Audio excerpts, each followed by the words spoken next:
The Bureau of Land Management recently issued a final decision for changing 6 grazing allotments in Montana from cattle to bison. But the issue here is, why did the environmental assessment, or EA, conducted in this instance fail to analyze the full range of impacts from the proposal set forth by the American Prairie Reserve? You know, who wrote the EA this round? Because it was contracted by the American Prairie Reserve to have a contractor write this EA, and so it does lend the question of, is that kind of a pre-decisional EA or not? Furthermore, what if this would have been a proposal put forth by ranchers like you or me? I guarantee that you wouldn't see a finding of no significant impact if this were cattle or sheep. Jay Bodner, Executive Vice President for the Montana Stockgrowers Association, and Kaitlynn Glover, Executive Director of the Public Lands Council for the NCBA, are my guests as we discuss what took place and the potential implications of this decision in the future for ranchers across the country on this episode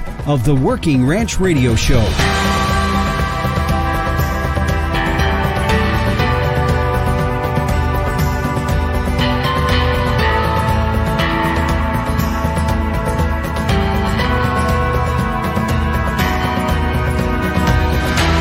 Hi everyone, this is the Working Ranch Radio Show. I'm Justin Mills. Thanks for joining us here on our program today. If you're listening on the radio, thanks for tuning in, and if you've chosen to download it, we appreciate that very much as well. Don't forget also, if you like what you hear, share it out on your social media and let others know about it, the information that you're hearing. Speaking of podcasts and recent episodes, more recently, last week we had a show on using long-term forecasts for stocking decisions. I encourage you to go back and listen to that one. And then the week before that, it was drones on today's ranch. Very interesting one there, as both Dallas Mount and I, who was my guest, we talked about how we utilize them on our ranching operations. Just a couple ideas of some things that we've talked about here recently on the Working Ranch Radio Show.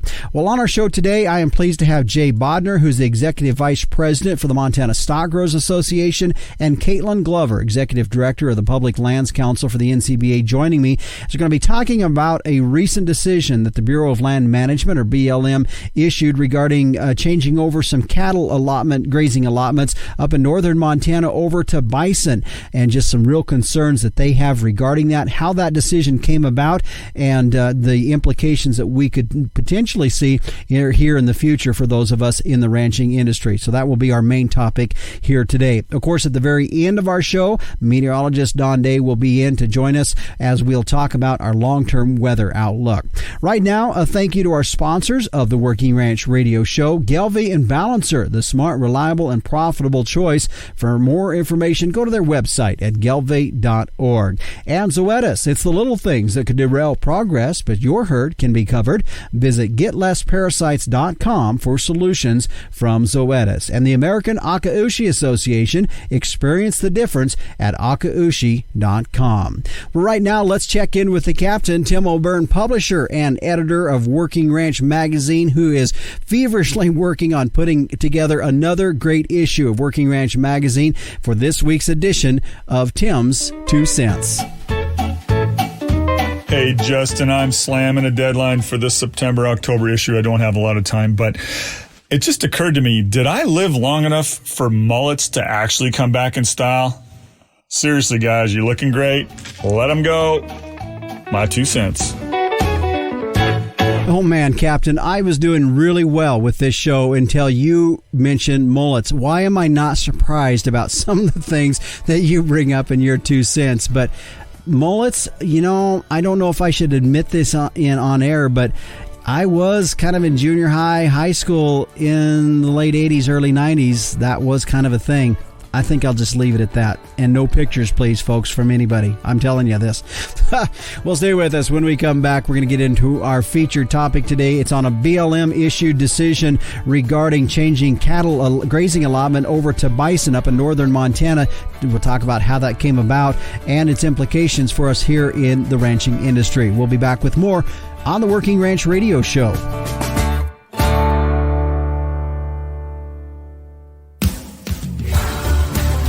Every little thing is important to cattle producers, from daily chores to parasite control, just like protection is important to us.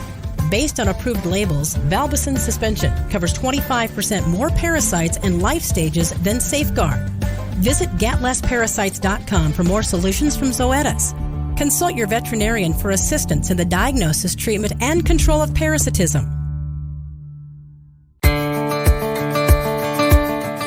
And we welcome you back here to the Working Ranch Radio Show. I'm your host, Justin Mills. As we talked about in the first segment, to give you kind of a lead-in of what we were going to be visiting with today, I've got a couple folks joining us as we talk about an issue that may not affect everybody just directly here today, but I think there's some precedents that's being set that I think is really the issue that we're trying to get at here today. And joining me today is Jay Bodner, who's the Executive Vice President of the Montana Stockgrowers Association, and also Kaitlynn Glover, who's the Executive Director of the Public Lands Council and the National Cattlemen's Beef Association's Natural Resources. So both of you, first of all, I want to thank you for joining us here on the Working Ranch Radio Show.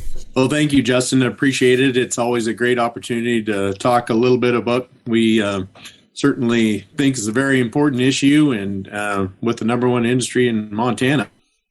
Jay, I want to go to you first, and we're going to talk about what kind of instigated our conversation here today and bringing both you and Kaitlynn here on the show, and that is in regards to a final decision that came out with the BLM on a decision regarding a grazing allotments in Montana, and it has to do with the American Prairie Reserve. And so, first of all, let's talk about that, because then I think that can lead us into some other discussion that we need to have as far as how it relates to folks here in the ranching industry. So let's talk quickly about that decision and what brought that about. Yeah, so on July 28th, the BLM did issue their final decision on that draft environmental assessment and finding of no significant impact regarding the APR's proposal. So that proposal did modify 7 grazing allotments. I think the important fact out of the matter of this decision was there was no changes from the proposed decision. So when that proposed decision was put out, there were a number of protests that were filed, and the BLM came back and said, we're not changing anything. We think our decision was correct. And so they issued that final decision. And we had a lot of concerns with that, certainly in the initial proposed decision, and we do along with the final decision also. Mm-hmm. Jay, again, I want to go back to you, and let's kind of set this up, because for folks listening across the country, they may not be familiar with some of the parties that's involved. Of course, we know who the BLM is, but one of the things that we talked about was the American Prairie Reserve, and that's been a growing entity in Montana that is consuming or purchasing up a lot of private land. Let's talk about that, because that's the issue in part of this as well. Yeah, so the American Prairie Reserve has been in Montana and active in Montana for a little over 10 years, probably close to 15 years now. Their goal is to create a wildlife preserve in Montana, and with the goal of 3 million acres. They're looking at purchasing private land that is attached, that has a grazing lease attached to BLM land to make that contiguous landscape of 3 million acres. Their goal also is to create a wild free-roaming bison herd within that area that they own and control. And so they have been slowly purchasing these private lands that do have attached to BLM lands. And this effort today has been, their goal is to transition these grazing permits from cattle to bison so that they can expand their bison herd and move toward their goal. So, of course, in Montana, one of the issues, if folks are not aware of, that you deal with when it comes to bison is the spread of brucellosis. So is there any concern with that, or is this a brucellosis-free herd?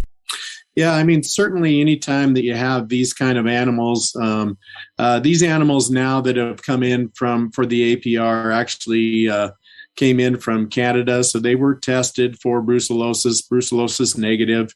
The one thing that when you have a herd that is treated like a conservation herd is, typically those animals are not a production animal, so they don't ever really make the food chain. So they're never really systematically tested after that.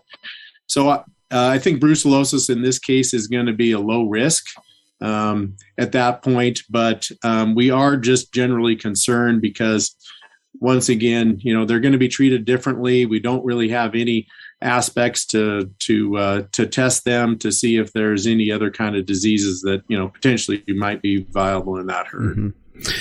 Jay, again, I know you have members that are up around in that area in northern Montana that are having to be neighbors with the American Prairie Reserve. How is that? How are they handling this? I mean, what's their take on this situation? Generally, there's just a lot of concern. One, about the loss of production value that happens in the community. So I think that is a big one that really does hurt these communities. The ranching community provides a tremendous amount of economics with not only purchases of goods and services in the community. So you lose that. Also, there is a significant change in just, the day-to-day operations. Fence lines are not just a 4-wire barbed wire fence anymore. They're electrified. There's significant changes to those. So if animals do get out, that creates a lot of challenges. In the instances where bison do get into private land and other livestock herds, cattle herds, in most cases, those animals are just lethally removed. They're pretty difficult to round up and get back into their own pasture. So producers do have to face those kind of situations also. Mm-hmm. When the press release that you all sent out in regards to the BLM's decision, I want to go back to that just a little bit here, because one of the frustrations that I know you guys expressed along with your Governor Gianforte, that was really concerned with the lack of input, or I guess taking your all's input in this final decision, that there was really none of that considered. How did that happen like that? I mean, what is your take on it, and why they did not utilize some of the input data from you all? So when you looked at the volume of comments that were sent in, not only from ag organizations like ourselves, but other ones in the state, you did have the governor's office, the attorney general, our Montana Department of Livestock.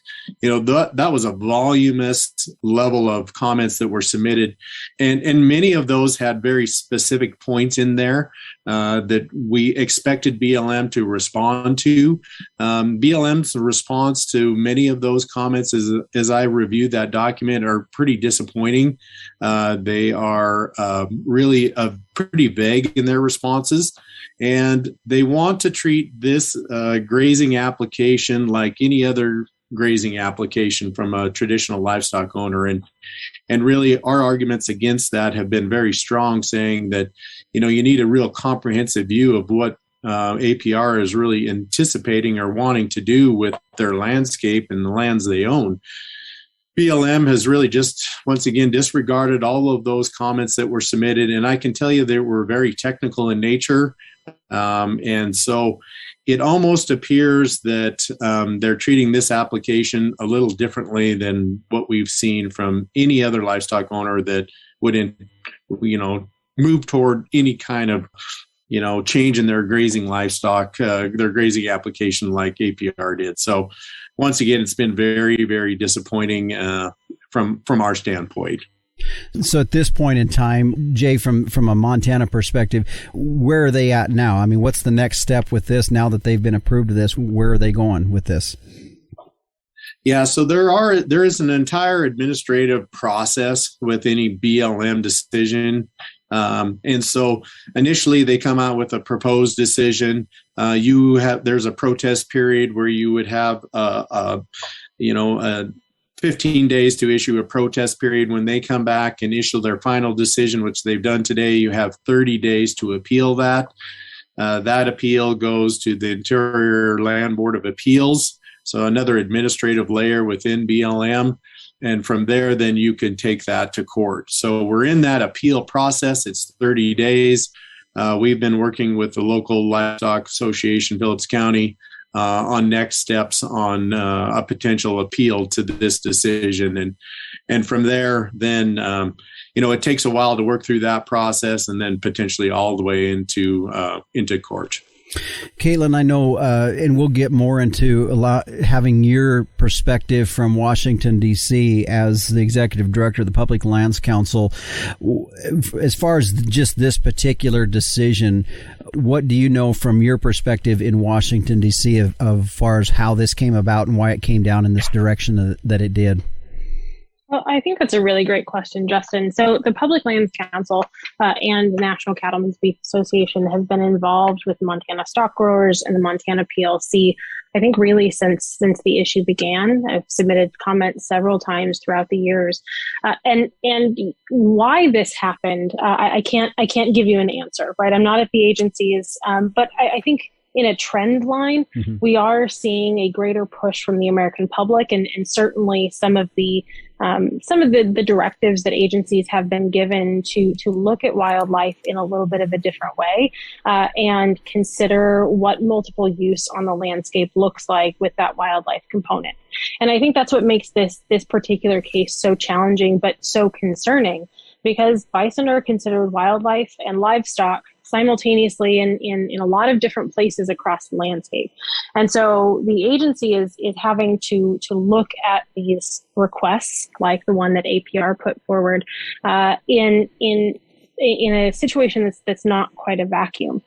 But unfortunately, I think they just made the wrong decision here. It's not backed up by science. And, when you look at the first page of the notice of final decision, the BLM is pretty direct in saying that they exercised and evaluated a full range of alternatives. And I don't want to put words in Jay's mouth, but it sure doesn't feel like that's the case when all of the items from industry, from range managers, from wildlife managers, and state officials, including national organizations, were to the contrary of where they ultimately ended up. Folks, my guests today are Jay Bodner, Kaitlynn Glover. Jay's with the Montana Stockgrowers Association. Kaitlynn's with the Public Lands Council. And so we're going to continue with them. We're talking today about a recent decision that came down in Montana regarding the BLM's final decision on a American Prairie Reserve grazing allotments that was changed up there in order to allow them to run a bison herd up there. We're going to talk more about that when we come back, as we're really diving down into this to try to get where the implications and the repercussions down the road could be as it affects ranchers here across the country. We'll continue when we come back on the Working Ranch Radio Show. For commercial cow-calf producers, crossbreeding with Gelbvieh and Balancer is the smart, reliable, and profitable choice. Gelbvieh and Balancer females offer maternal superiority through increased fertility, greater longevity, and more pounds of calf weaned per cow exposed. In the feed yard, Balancer cattle can offer increased performance, improved feed efficiency, and have excellent carcass merit. Balancers add the pounds, make the grade, and deliver the value. Gelbvieh and Balancer, the smart, reliable, and profitable choice. For more information, go to gelbvieh.org.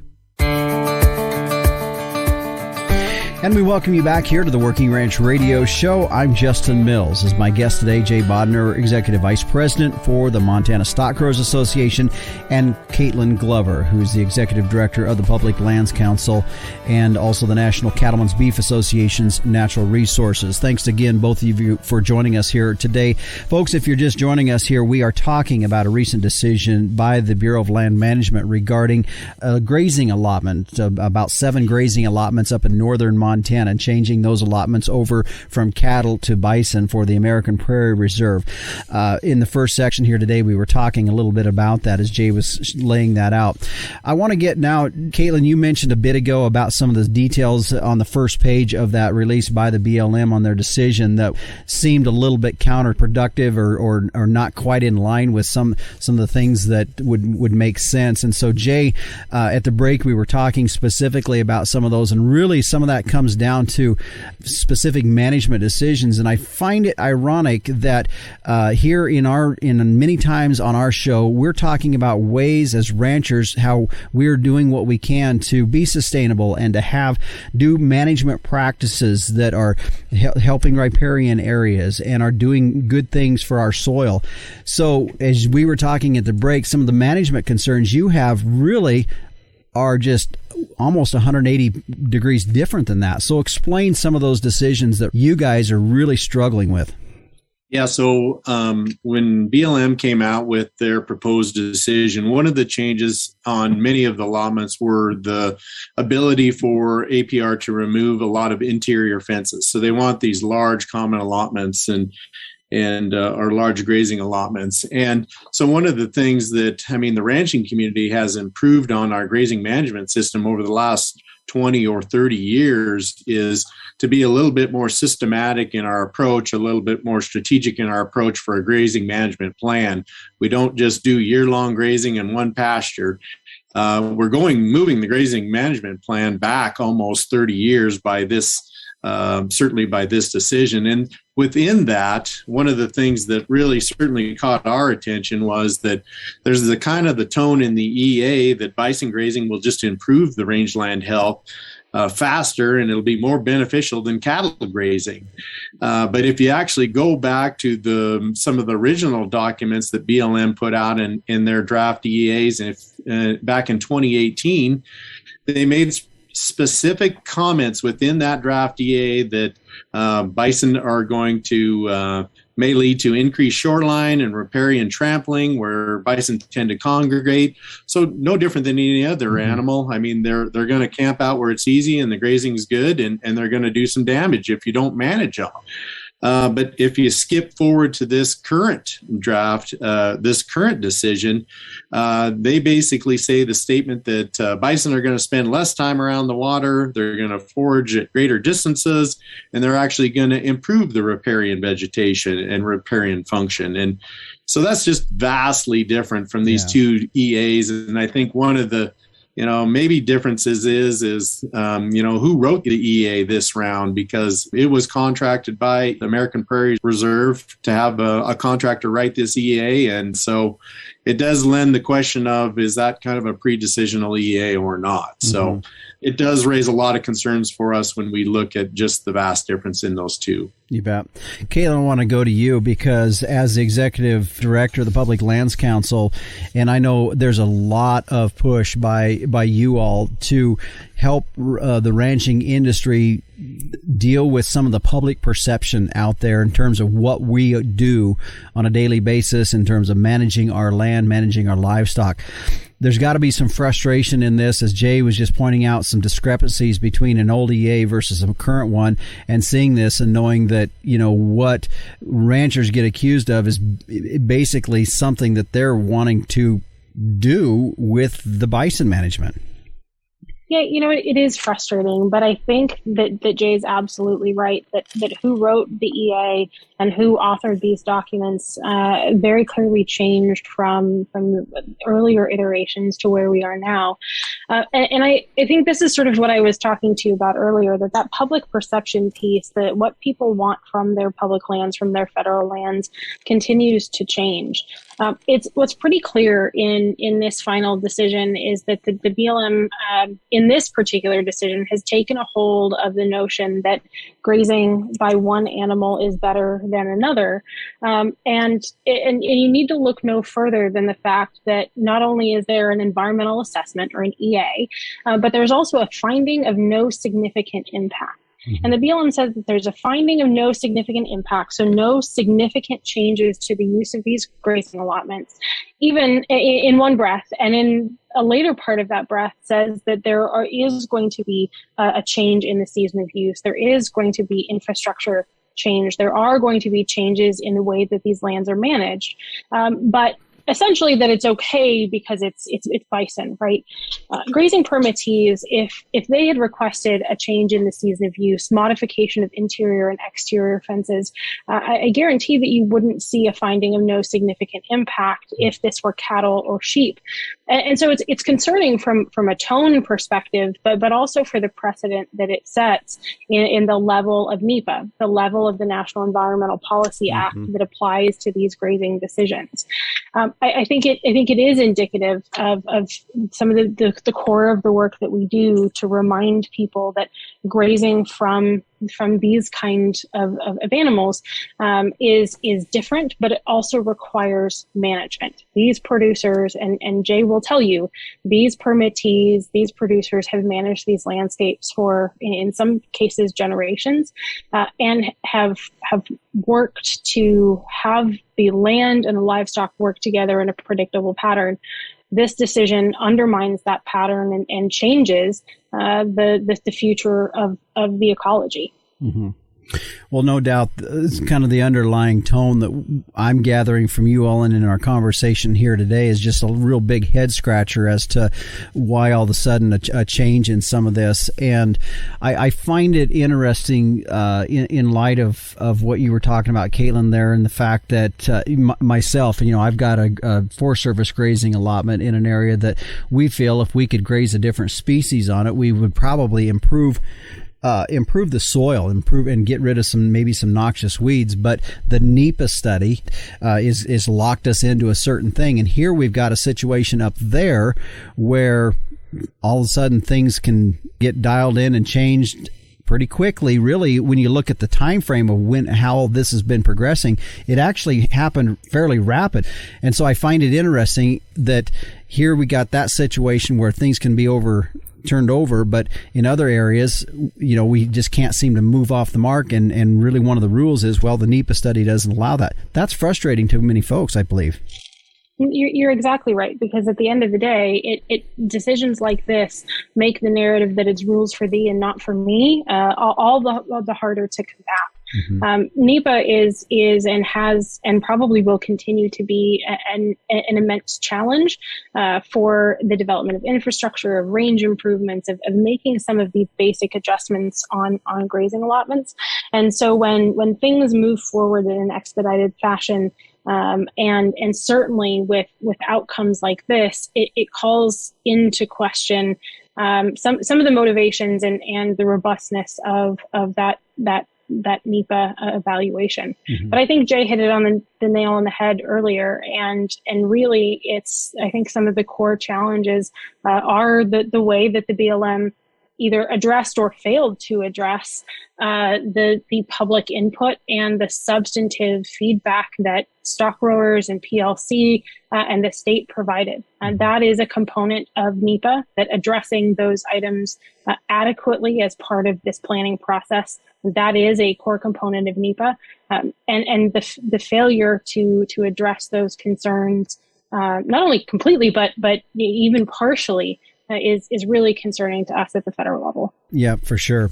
Really quick before we head to break, I want to address one thing, and that is, and I want folks to listen to this, because we have folks that listen to Working Ranch Radio Show that might be bison owners and might be bison ranchers, and I don't think this issue today that we're talking is an issue of cattle versus bison. I think really when it comes down to is what we're looking at. And Jay, you talked about they were wanting to make it kind of one big, basically wildlife reserve with very little management.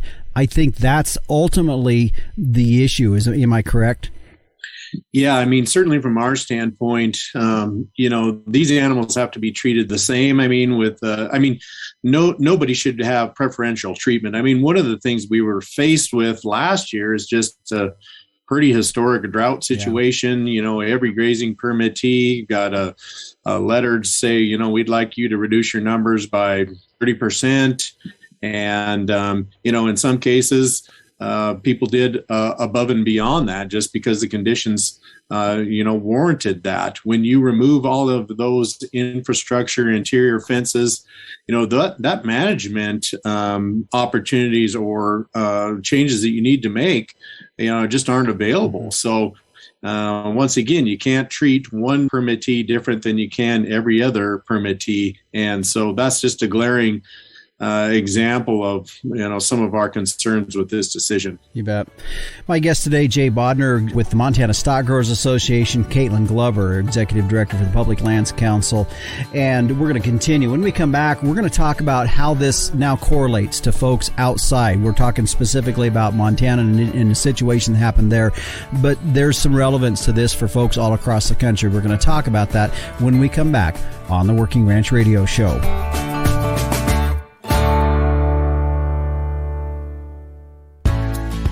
At the American Akaushi Association, we're more than prime. The American Akaushi Association was created to help ranchers be more profitable and find opportunities when using Akaushi genetics in their herd. We focus on market opportunities for our members and offer support from conception to consumer. When you choose Akaushi, you have a network right there with you. Experience the difference at akaushi.com. That's AKAUSHI.com. And we welcome you back here to the Working Ranch Radio Show. I'm Justin Mills. My guest today, Jay Bodner, Executive Vice President for the Montana Stockgrowers Association, and Kaitlynn Glover, who's the Executive Director of the Public Lands Council for the NCBA Natural Resources. And we've been talking today about a decision that came down from the BLM regarding a grazing allotment up in northern Montana. And if you didn't have a chance to listen to the first couple segments in regards to that, I encourage you to go back on our podcast site and take a listen to that, because it'll help in our next discussion. And where I want to go now, Jay and Kaitlynn, is talking about the precedents that this could be setting as we go forward. Now, this situation, of course, took place in Montana, but there's public land all across the West, and we see that, and there's always different issues that arise in regards to that. The biggest concern, Jay, that you guys had as you look at this situation and how it came down for the precedents that it may be setting going forward, what does that concern look like?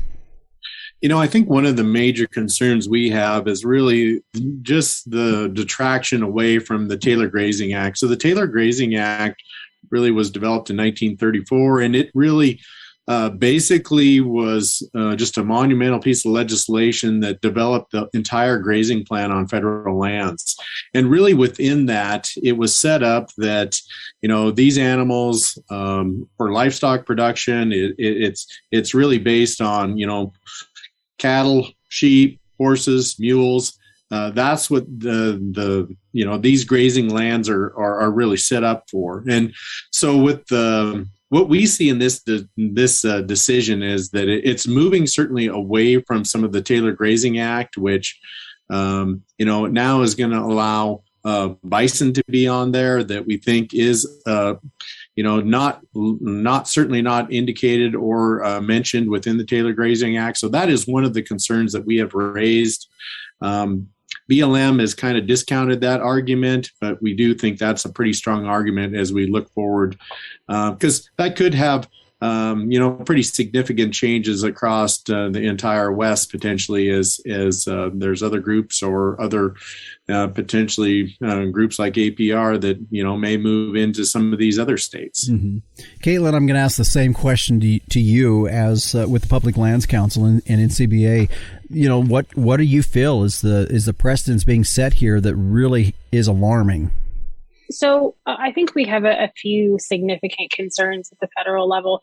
We certainly share Jay's concerns with respect to the Taylor Grazing Act, but I think we're also concerned about some of these administrative and NEPA either workarounds or expedited considerations that APR seemed to have been able to compel the BLM to consider.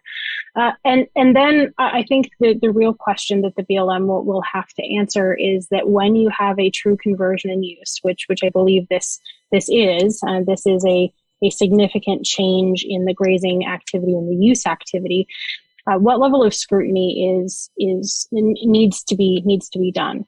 Because at its core, federal lands, public lands across the West are seeing increasing demand. People, especially after COVID, they want to take their families out and see nature. And for those of us from the West, certainly we understand that it's much nicer to live in these places or visit these places than it is to live or work in a concrete jungle. But for what APR professes and what for this particular situation, we're also concerned about the other changes in use that accompany this grazing decision. APR has discussed creating a reserve, discussed creating a tourism draw to the area, and that the human component is something that we're concerned about. From an ecological perspective, but also from a social perspective as well. That's a lot more for the BLM to manage, and certainly it will have an impact not only on those landscapes, but on adjacent landscapes as well. Mm-hmm. An odd question that I was thinking of is, as you guys were answering that, in regards to the precedents that it's setting, do you think, if from the ranching world, if we wanted to be extremely proactive on this, does that decision set the BLM up for maybe ranchers to go after them and say, hey, you changed it here. Now, what about over here that's helpful to us as ranchers? Is there any opportunity there? Yeah, Justin, maybe I'll jump in first. I think that is a good question because we've been posed that by a few grazing permittees about, so if I apply for maybe year-round grazing, is that something that is available to me? It seems like, some of those initial discussions with the local BLM office is that you can apply just like anybody else, but you're going to be a few years out before we make any of those kind of decisions, and we don't really have the staffing to do that, and there's going to be some real monitoring requirements. So it does appear like even with this decision, it doesn't necessarily going to comply with more traditional type livestock operations. So it's a good question. I think a lot of people are thinking that. We'll see how this kind of plays out in the future if things if this decision is to stand. Yeah, that's interesting because your comments, your what the response that you were hearing back from the local office, I feel like that's a standard response across all the agencies. That's funny that you said that because I feel like I've heard the same thing in other situations that I personally have had to deal with. Kaitlynn, what about you? I mean, do you think this sets some precedents? You're in D.C. You're dealing. You kind of see see some of this. Do you think this sets some precedents that we can push back at these agencies, or is it kind of like what Jay said? They're just going to pull it'll take a few years kind of a thing. Well, far be it from me to ever defend the agencies, but yes, I think we are going to hear more of the same, that they don't have the personnel, they don't have the budget. And the other thing I'll say is that I don't think that they have the certainty either. There is an ongoing process, the White House Council on Environmental Quality, to revise the way all federal agencies do NEPA. We saw that during the Trump administration, and the Biden administration decided that they didn't like the Trump administration's changes. And so they're going through another process as well. And so there's a lack of certainty in a lot of the agencies about the scope, the demands and variety of alternatives and really, how to make these NEPA assessments defensible, not only, in litigation, but also to have defensible decisions. Mm-hmm. And so, I think there is opportunity, certainly, that once precedent has been set, once you have a decision that has been made, certainly grazing permittees can point to that. But I also think that it's incumbent upon us, and where we're going to be spending a lot of our time at the federal level, is working with the BLM through these NEPA changes and through updated grazing regulations, because I can guarantee, or I can virtually guarantee, that there will be additional attention on grazing, administration of the grazing program, and my guess is that APR will feature in that conversation as well. Mm-hmm. Kaitlynn, I think what you were talking about as you started your answer to that last question is a reality that we just have to know is real, and that is when you have a change of administration every 4 to 8 years, it creates uncertainty. Is that correct? Absolutely. And it's become more challenging over time when you see the political volatility affecting regulatory certainty. So when we have, administrations that are going back and forth from one side to the other, it creates a higher degree of volatility because they spend 3.5 years writing new regulations to undo the old ones. Yeah. And agencies don't really have time to implement them in a meaningful way. Mm-hmm. Unfortunately, we're likely to see that, and that is the reality for not only for the ranchers and for the permittees we represent, but also for the agency partners and those range folks on the ground as well. It's not an excuse, and it's not acceptable, but it is part of the equation that when you're looking at how to do NEPA to make grazing decisions, or any decision for that matter, it is part of the equation that federal agencies have to make. Final question to both of you, and that would be just as we look forward in this and your advice to ranchers going forward in regards to this and the precedents that may be being set and the public perception that we're all dealing with.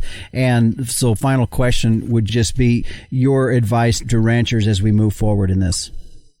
I think from our perspective for our grazing permittees, one of the important things is we're going to continue to do great things out there with our livestock, and we're going to continue to manage the resource in a responsible way. So we're going to continue those efforts.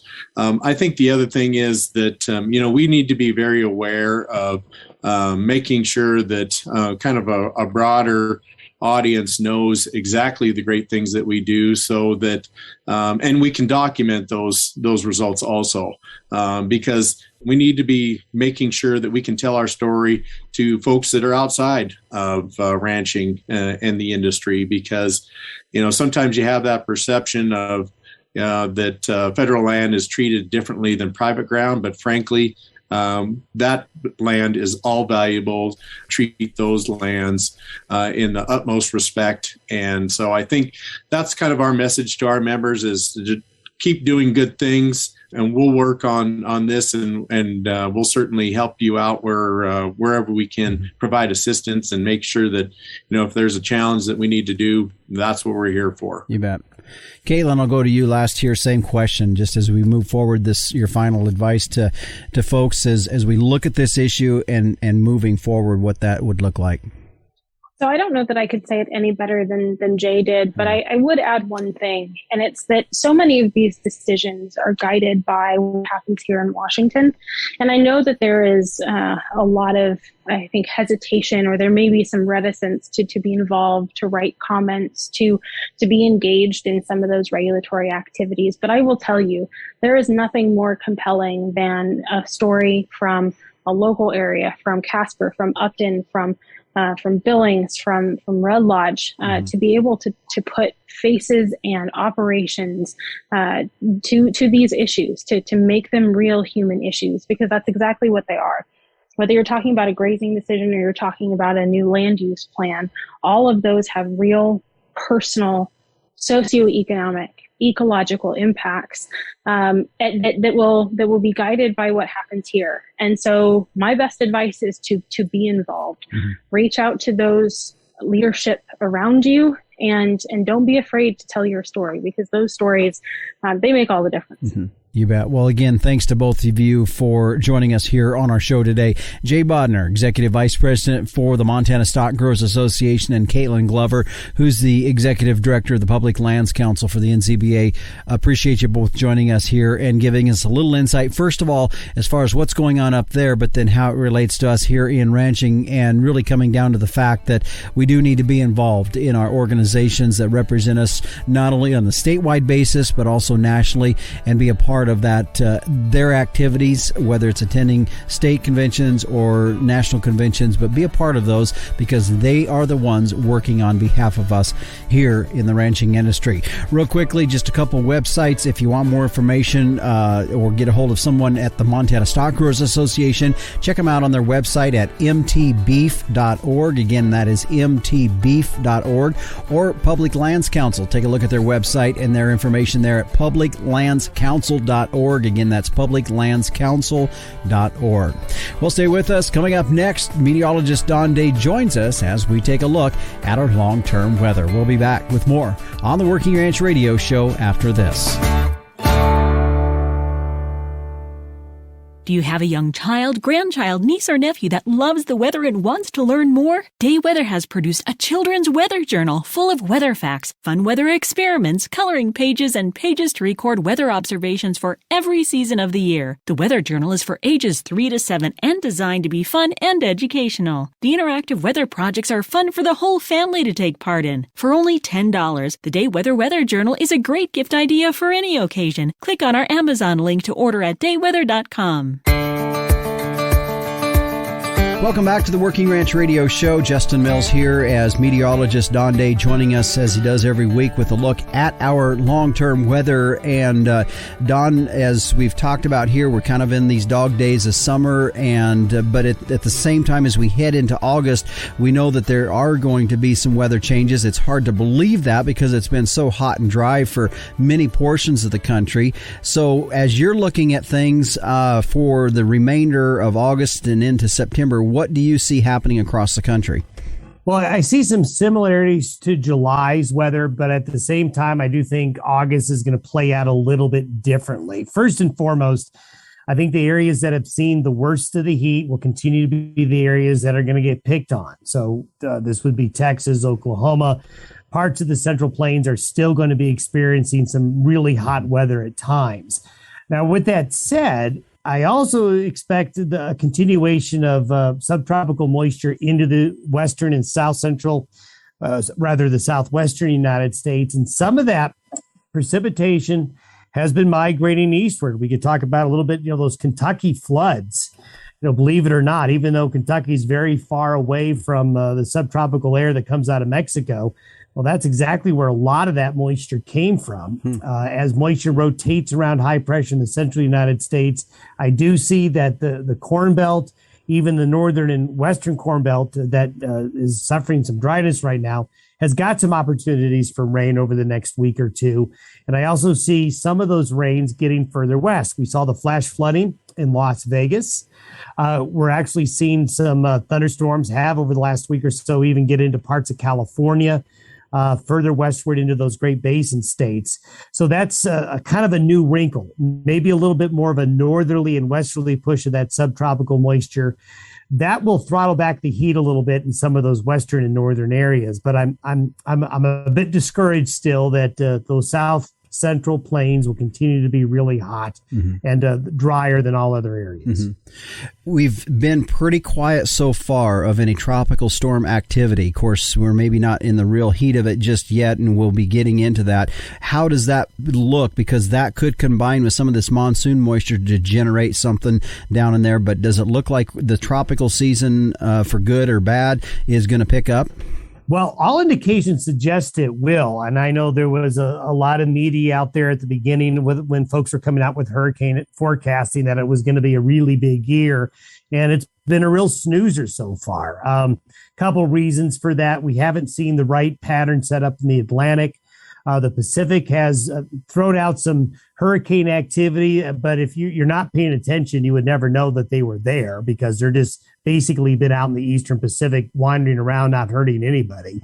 But I do expect the middle to the end of August, which is starting to get into that peak season, we'll see that pick up. And one thing that we also are starting to see, Justin, that kind of is a precursor to a more active hurricane season in terms of trying to figure out where they're going to track and where they're going to go, is that we're starting to see the formation of some high pressure starting to get growing up in the Gulf of Alaska region. And that high pressure ridge is going to help feed a bit more in the way of low pressure systems across Canada, which end up making for cool fronts that go across the northern and central parts of the United States as we go through the month of August.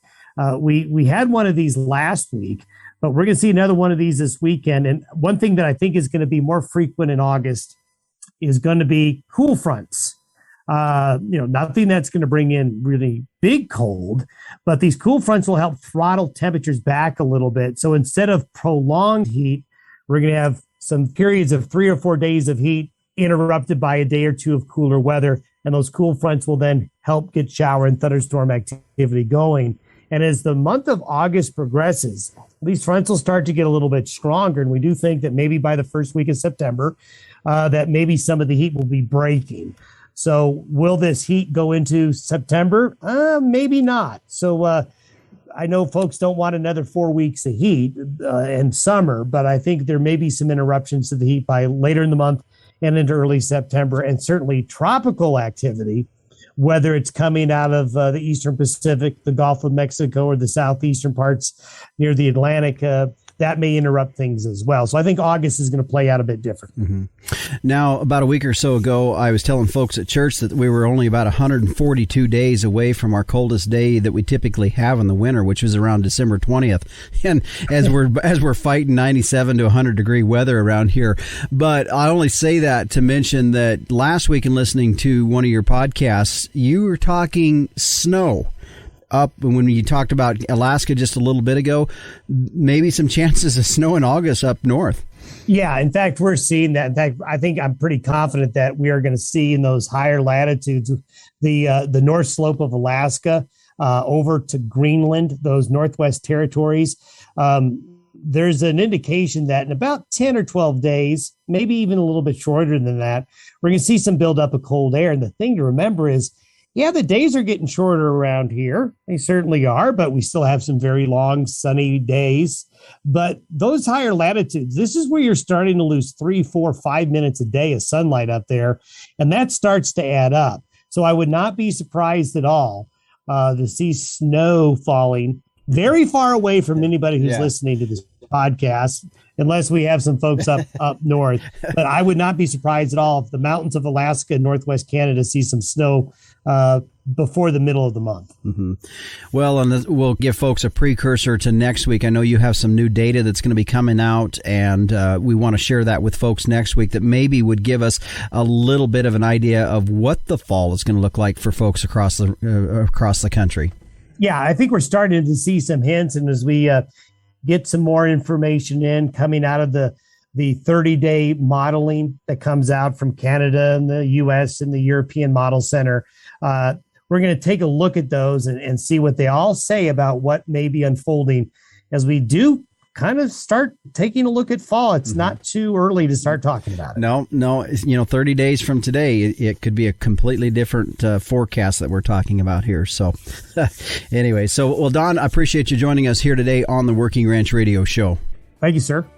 Meteorologist Don Day with a look at our long-term weather. His website is dayweather.com. Now, I point you there for two reasons. One is that is where you can find a link to his daily video podcast that's also on YouTube, or also if there's maybe a weather station you're interested in looking at or other things that he has or talks about, go to his website. That's a good place to get started. Dayweather.com, again, is his website. Well, stay with us. When we come back, we're going to put a wrap on this week's episode of the Working Ranch Radio Show.